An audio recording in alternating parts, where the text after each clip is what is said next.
السلام علیکم ورحمۃ اللہ وبرکاتہ۔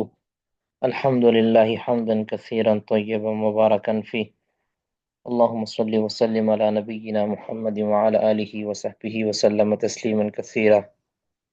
رب اشرح لی صدری ویسر لی امری واحلل عقدۃ من لسانی یفقہوا قولی۔ اللہم انفعنا بما علمتنا وعلمنا ما ينفعنا وزدنا علما۔ ہماری بات چل رہی تھی اہل السنہ والجماعہ، تو اہل السنہ کے متعلق ہم نے بیان کر دیا تھا۔ والجماعہ سے مراد کیا ہے؟ تو اس کے متعلق دو معنی کیے جاتے ہیں والجماعات سے۔ ایک تو ہے کہ مسلمانوں کی جماعت، ٹھیک ہے، جس کو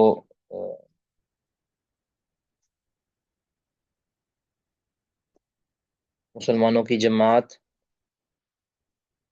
سبیل المؤمنین جس کو کہتے ہیں، ومن یشاقق الرسول من بعد ما تبین له الہدی ویتبع غیر سبیل المؤمنین، وہ جو سبیل المؤمنین ہے اس سے مراد یہ جماعت ہے، یعنی مسلمانوں کی جماعت کا وہ تسلسل جو صحابہ سے، سب سے پہلی جو مسلمانوں کی جماعت ہے وہ صحابہ کی جماعت ہے، پھر اس کے بعد تابعین اور تبع تابعین، اس کے بعد بعد میں آنے والا وہ تسلسل کہ جو قیامت کے قائم ہونے تک باقی رہے گا۔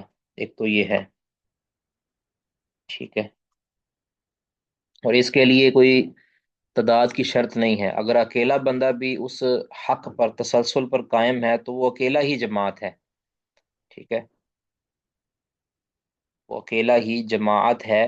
اگر وہ اکیلا بھی حق پر ہے، وہ حق کا ایک تسلسل ہے نا، تو وہ اس سے مراد پہلا تو ہے کہ اہل السنت والجماعہ، وہ جماعت مسلمانوں کی، ایک تو ہے ایک اہل السنہ یعنی سنت والے، والجماعہ اور اس جماعت کا حصہ کہ جو ایک حق کا تسلسل تھا، اور یہ قیامت تک لا تزال طائفۃ من امتی منصورین علی الحق، یہ رسول اللہ صلی اللہ علیہ وسلم کا فرمان، پہلے بھی کئی بار یہ حدیث لکھوا دی ہے۔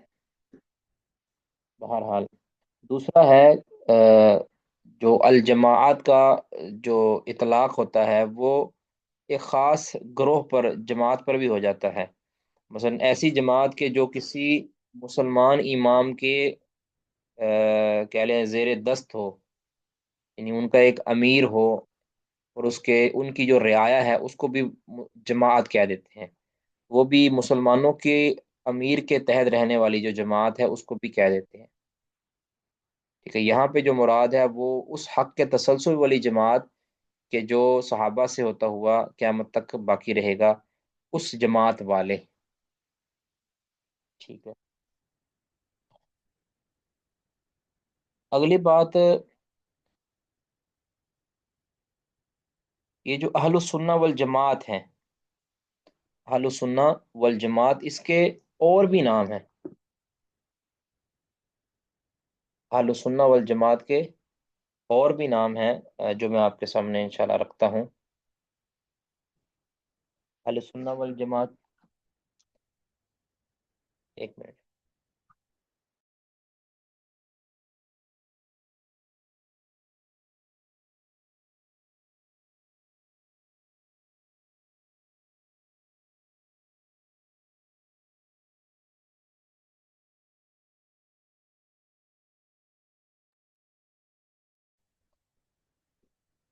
اہل سنہ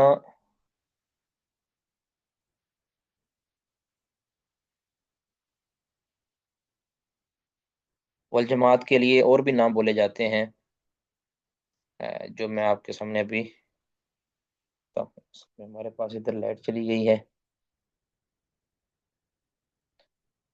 ہر حال نام نوٹ کریں۔ ایک تو ہے اہل السنہ والجماعہ جو ایک ہم نے ذکر کر دیا، لکھوا دیا ہے۔ دوسرا اس کو اہل السنہ، صرف اہل السنہ یہ بھی کہا جاتا ہے۔ تیسرا اس کو الجماعت بھی کہا جاتا ہے، ٹھیک ہے، الجماعہ یا الجماعت المسلمین، مسلمون، الجماعہ بھی اس کو کہا جاتا ہے، ٹھیک ہے۔ ایک تو ہے پہلا تھا اہل السنہ والجماعہ اکٹھا،